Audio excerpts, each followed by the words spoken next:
Dear students, you are welcome to the Smart Political World channel.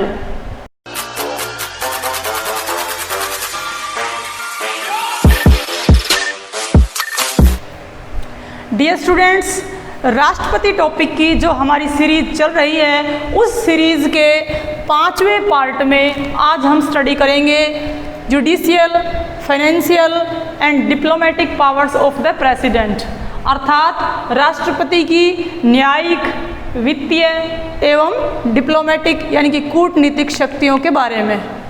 यहाँ पर यह भी जान लीजिए कि कूटनीतिक शक्तियाँ और सैनिक शक्तियाँ अर्थात मिलिट्री पावर्स दोनों एक ही हैं, चाहे इन्हें आप कूटनीतिक शक्तियाँ कह सकते हैं और चाहे तो इनको आप सैनिक शक्तियाँ कह सकते हैं।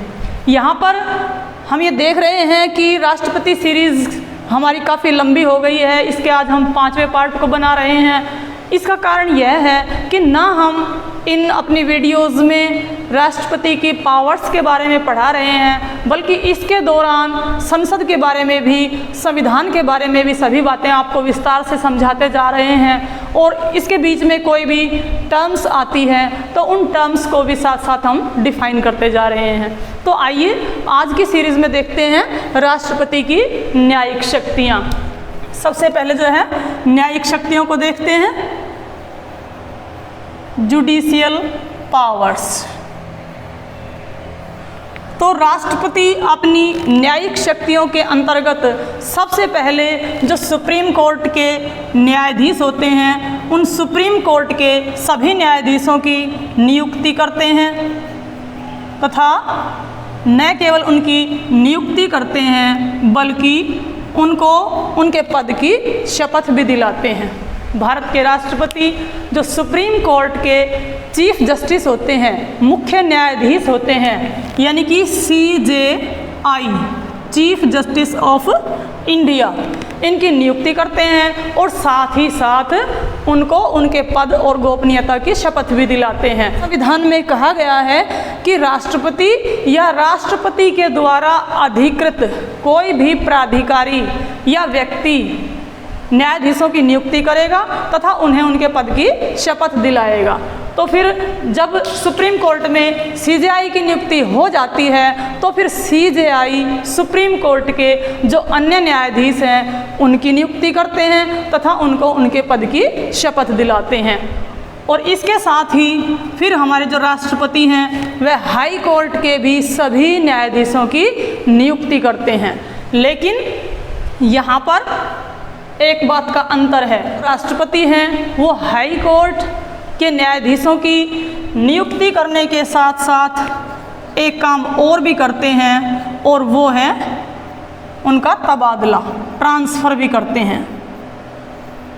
हम चाहे तो एक ही लाइन में बता सकते थे कि जो राष्ट्रपति है वह सुप्रीम कोर्ट और हाई कोर्ट के न्यायाधीशों की नियुक्ति करते हैं तथा उन्हें उनके पद की शपथ दिलाते हैं। लेकिन यहाँ पर अंतर है, सुप्रीम कोर्ट के जजेस की केवल नियुक्ति करते हैं और उनको शपथ दिलाते हैं तथा जो हाई कोर्ट है उनके जजेस की नियुक्ति करते हैं और नियुक्ति के साथ साथ में उनका तबादला करते हैं। लेकिन यहाँ पर एक प्रश्न पैदा होता है कि क्या राष्ट्रपति हाई कोर्ट के जजेस का तबादला अपने स्वविवेक से करते हैं? जी नहीं। तो यहाँ पर वो किसके परामर्श से? CJI यानी कि चीफ जस्टिस ऑफ इंडिया के परामर्श से हाई कोर्ट्स के सभी न्यायाधीशों का तबादला करते हैं। इस समय हमारे देश में 25 हाई कोर्ट्स हैं तथा उनमें लगभग 1079 न्यायाधीशों के पोस्ट सैंक्शनड है। तो इन सभी की नियुक्ति तथा तबादला करते हैं राष्ट्रपति। साथ ही इनको इनके पद की शपथ दिलाते हैं राज्यपाल। हाई कोर्ट के सभी जजेस को उनके पद की शपथ दिलाते हैं राज्यपाल। तो ये तो राष्ट्रपति की सुप्रीम कोर्ट और हाई कोर्ट के जजेस की नियुक्ति से संबंधित पावर थी। इसके साथ ही यहाँ पर हम एक आर्टिकल और देखेंगे, आर्टिकल 72। देखिए हमारे देश में जो न्यायिक ढांचा है वो इस प्रकार से है कि सबसे पहले जो निचले स्तर पर है वहाँ पर जिला न्यायालय है, सेशन कोर्ट है, उसके बाद फिर हाई कोर्ट है और सबसे ऊपर है सुप्रीम कोर्ट। तो जब कोई व्यक्ति सेशन कोर्ट या हाई कोर्ट के किसी फैसले से संतुष्ट नहीं होता है तो फिर वह अपर कोर्ट में अपील कर सकता है। अगर वो हाई कोर्ट के फैसले से संतुष्ट नहीं है तो सुप्रीम कोर्ट में याचिका लगा सकते हैं। लेकिन यदि सुप्रीम कोर्ट ने भी उनको कोई ऐसा फैसला दिया है जिससे वह व्यक्ति संतुष्ट नहीं है, मान लीजिए सभी कोर्ट्स ने किसी व्यक्ति को मृत्युदंड दिया है और सुप्रीम कोर्ट ने भी उसको मृत्युदंड ही दिया है, तो फिर वह याचिका लगा सकता है राष्ट्रपति के पास, और उस याचिका को क्या कहते हैं? Mercy petition. मर्सी पिटीशन यानी कि दया या क्षमा याचना, ये अपील करने का व्यक्ति को अधिकार है राष्ट्रपति के पास। राष्ट्रपति के पास जब कोई व्यक्ति मर्सी पिटीशन डालता है तो राष्ट्रपति उसके ऊपर विचार करता है।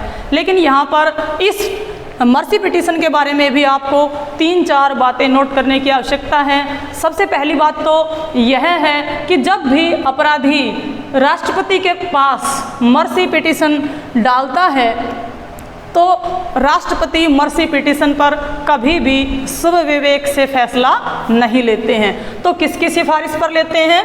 काउंसिल ऑफ मिनिस्ट्री यानी कि मंत्री परिषद की सिफारिश पर ही, उनके परामर्श से ही राष्ट्रपति मर्सी पिटीशन पर कोई भी निर्णय लेते हैं।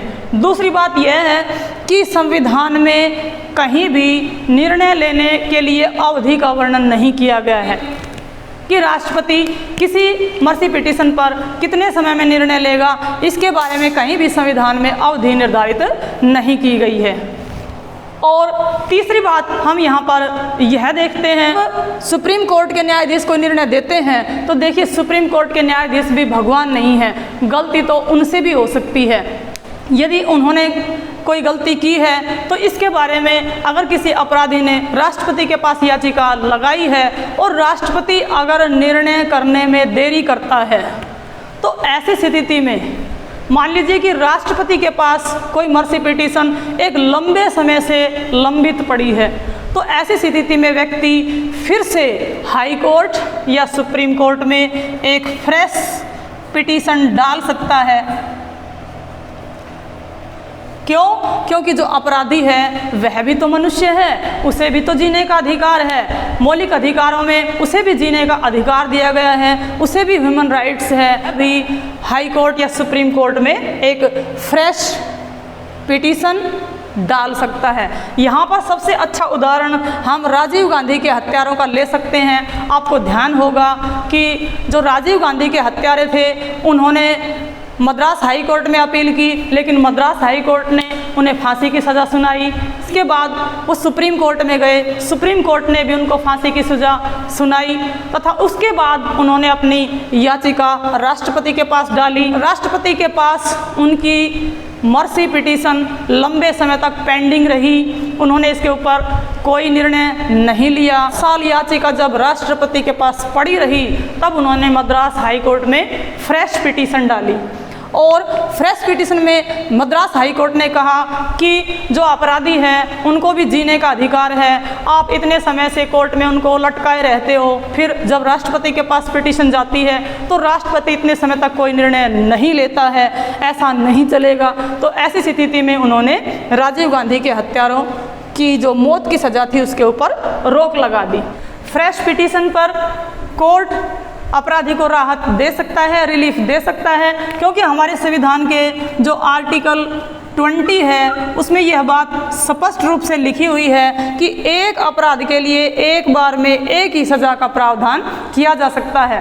अतः आप किसी भी मामले को कोर्ट में इतने समय तक लंबे लटकाए जाने के बाद और फिर राष्ट्रपति के पास भी लंबित रहने के बाद आप चाहें तो हाई कोर्ट या सुप्रीम कोर्ट में फिर से एक फ्रेश पिटीशन डाल सकते हैं। तो इस प्रकार आर्टिकल 72 के अंतर्गत राष्ट्रपति को जो है मर्सी पिटीशन पर निर्णय लेने का अधिकार है।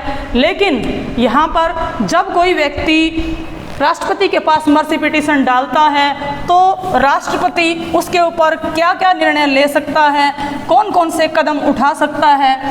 यहाँ पर हम देखते हैं कि राष्ट्रपति मर्सी पिटीशन पर 4 प्रकार के कदम उठा सकता है, जिसमें से जो पहला जो कदम है वह है सज़ा को पूर्णतः माफ़ करना। राष्ट्रपति चाहे तो अपराधी की सज़ा को पूर्णतः माफ़ कर सकता है। सबसे पहला कदम तो यह उठा सकता है। और दूसरा, यदि राष्ट्रपति चाहे तो सज़ा को कम करना। मान लीजिए कि सुप्रीम कोर्ट ने किसी व्यक्ति को 20 साल के कारावास की सज़ा दी है, तो राष्ट्रपति उसको घटा करके 10 साल कर सकता है। इसी प्रकार से राष्ट्रपति किसी भी अपराधी की सज़ा को कुछ समय के लिए स्थगित भी कर सकते हैं।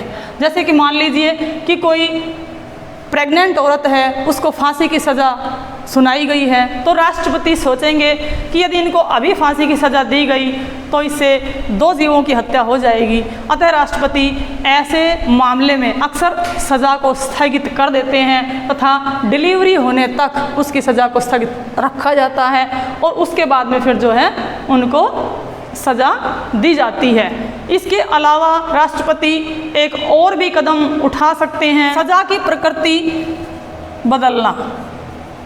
सज़ा की जो नेचर है उसको राष्ट्रपति बदल सकते हैं। सज़ा की प्रकृति कैसे बदल जाती है? जैसे कि अगर किसी व्यक्ति को फांसी की सज़ा सुनाई गई है तो राष्ट्रपति चाहे तो उसे आजीवन कारावास में बदल सकते हैं। इस प्रकार से सज़ा की प्रकृति बदली जा सकती है। तो आर्टिकल 72 के तहत ये 4 प्रकार के एक्शन जो है राष्ट्रपति ले सकते हैं, जिससे कि किसी भी व्यक्ति को वो उसकी सज़ा में रिलीफ दे सकते हैं।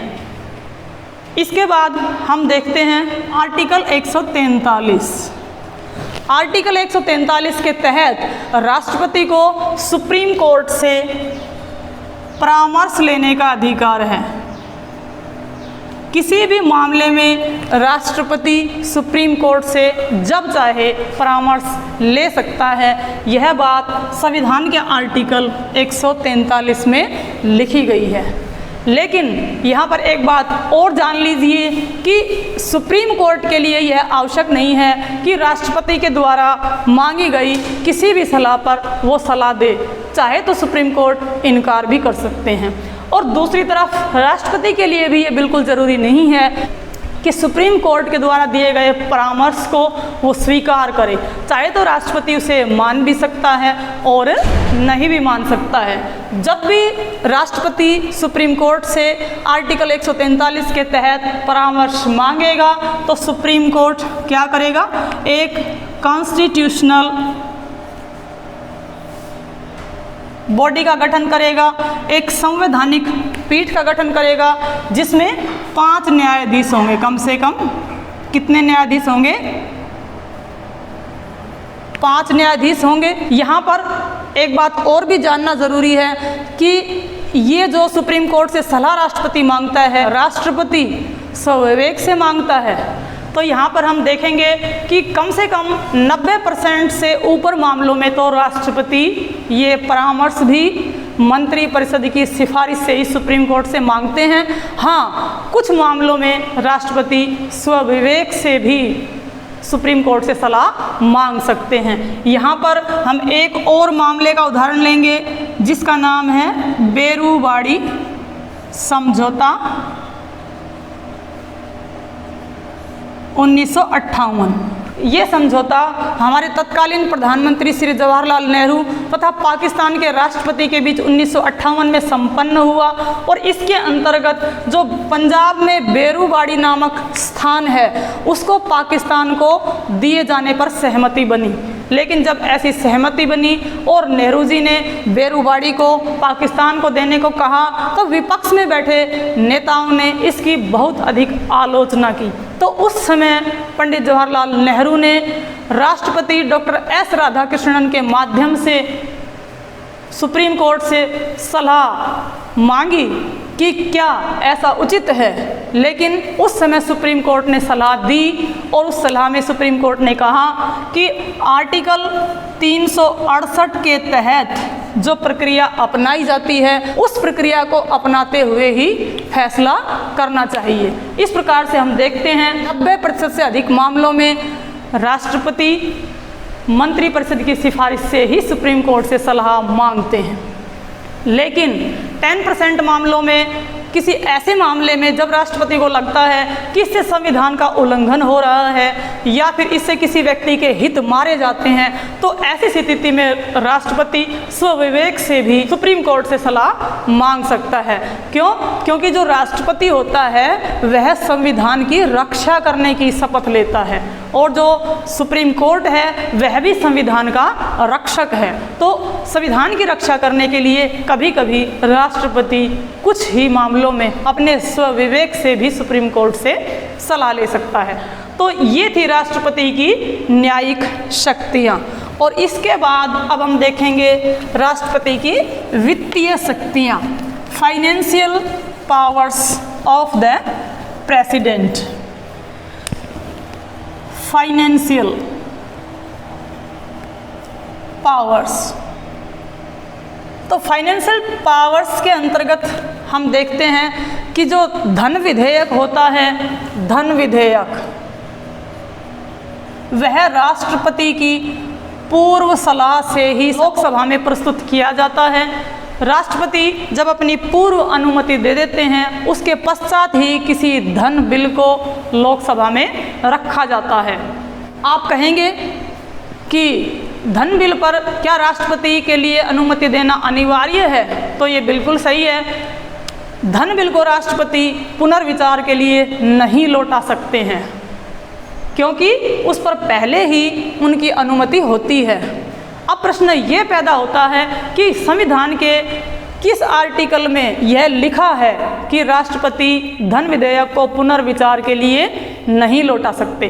तो देखिए, स्पष्ट है तो संविधान में कहीं पर भी इस बात का जिक्र नहीं है कि राष्ट्रपति धन विधेयक को वापस नहीं लौटा सकते हैं। लेकिन आर्टिकल 111 को जब हम पढ़ करके देखेंगे तो हमें पता चलेगा कि आर्टिकल 11 में स्पष्ट शब्दों में लिखा हुआ है कि धन विधेयक को छोड़कर अन्य किसी भी विधेयक को राष्ट्रपति एक बार पुनर्विचार के लिए संसद को लौटा सकते हैं। अतः आर्टिकल 111 से यह बात बिल्कुल स्पष्ट हो जाती है कि राष्ट्रपति धन विधेयक को छोड़ करके अन्य सभी विधेयकों को एक बार पुनर्विचार के लिए संसद को लौटा सकते हैं। अब इतना देख लेने के बाद कई स्टूडेंट्स के दिमाग में एक बात और भी उठ सकती है कि धन विधेयक क्या होता है।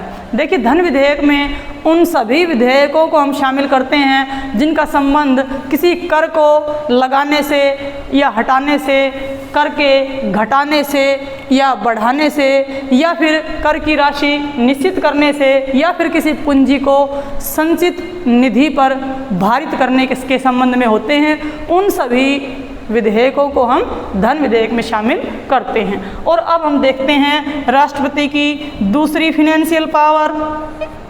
दूसरी फिनेंशियल पावर के अंतर्गत हम देखेंगे कि देखिए, हमारे संविधान में दो निधियों का जिक्र किया गया है, जिसमें से हमारे देश के जितने भी फंड्स होते हैं वो सारे जाकर के एक निधि में इकट्ठे हो जाते हैं। उसका तो नाम है संचित निधि। इसे अंग्रेजी में कंसोलिडेटेड फंड कहते हैं और इसका वर्णन संविधान के अनुच्छेद 266 में किया गया है। और इसी तरह से एक और निधि है जिसका नाम है आकस्मिक निधि, और इसे अंग्रेजी में कंटिंजेंसी फंड कहते हैं और इसका वर्णन अनुच्छेद 267 में किया गया है। तो ये जो आकस्मिक निधि है इसके ऊपर पूर्णतः राष्ट्रपति का अधिकार होता है। कंटिंजेंसी फंड में से, आकस्मिक निधि में से एक पैसा भी राष्ट्रपति की अनुमति के बिना खर्च नहीं किया जा सकता है।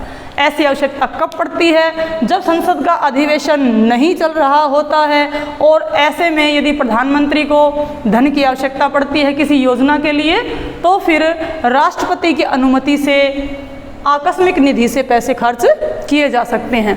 ऐसा क्यों है? क्योंकि संचित निधि पर अधिकार संसद का होता है। संचित निधि में से पैसा संसद की अनुमति से खर्च किया जा सकता है, जबकि आकस्मिक निधि पर पूरा अधिकार होता है राष्ट्रपति का। तो इसमें से खर्च भी राष्ट्रपति की अनुमति से ही किया जाएगा।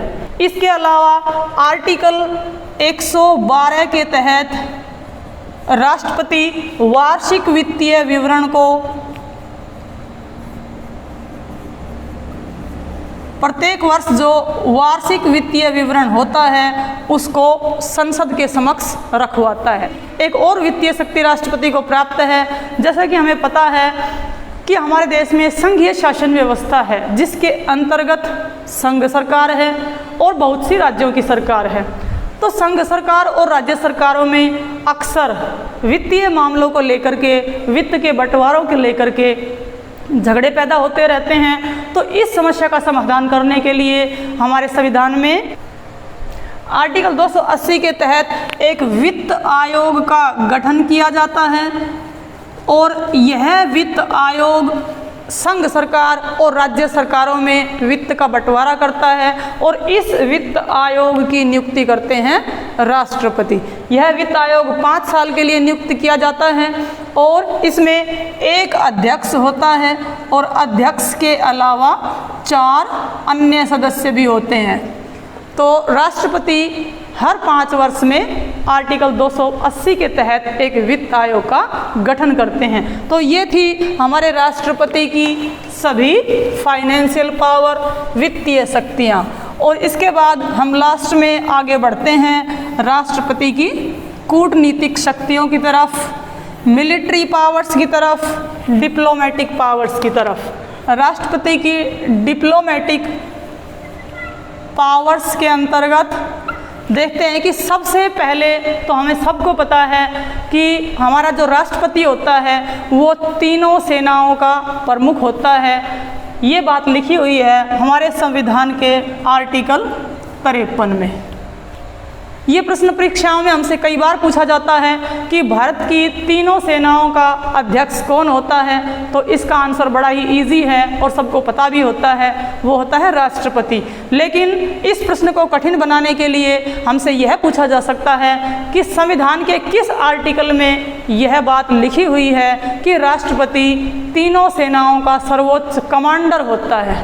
तो राष्ट्रपति जो है तीनों सेनाओं का सर्वोच्च कमांडर होता है, यह बात लिखी गई है आर्टिकल 53 में, 53 में।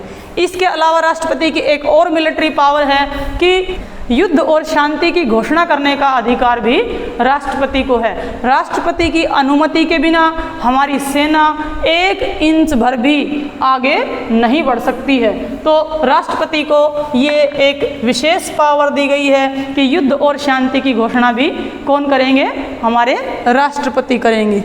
इसके अलावा राष्ट्रपति को विदेशों में राजदूतों, एम्बेसडर्स तथा हाई कमिश्नर्स को नियुक्त करने का अधिकार भी प्राप्त है। अब फिर आप सोच रहे होंगे कि ये हाई कमिश्नर्स और एम्बेसडर्स क्या होते हैं। तो देखिए, जो ब्रिटिश के राष्ट्रमंडल में सम्मिलित जितने भी देश हैं वहाँ हम अपने जिन व्यक्तियों की नियुक्ति करते हैं एक राजदूत के तौर पर, उसको हाई कमिश्नर कहा जाता है। लेकिन राष्ट्रमंडल के देशों को छोड़ करके अन्य देशों में जिन पदाधिकारियों की नियुक्ति होती है उनको हम राजदूत कहते हैं।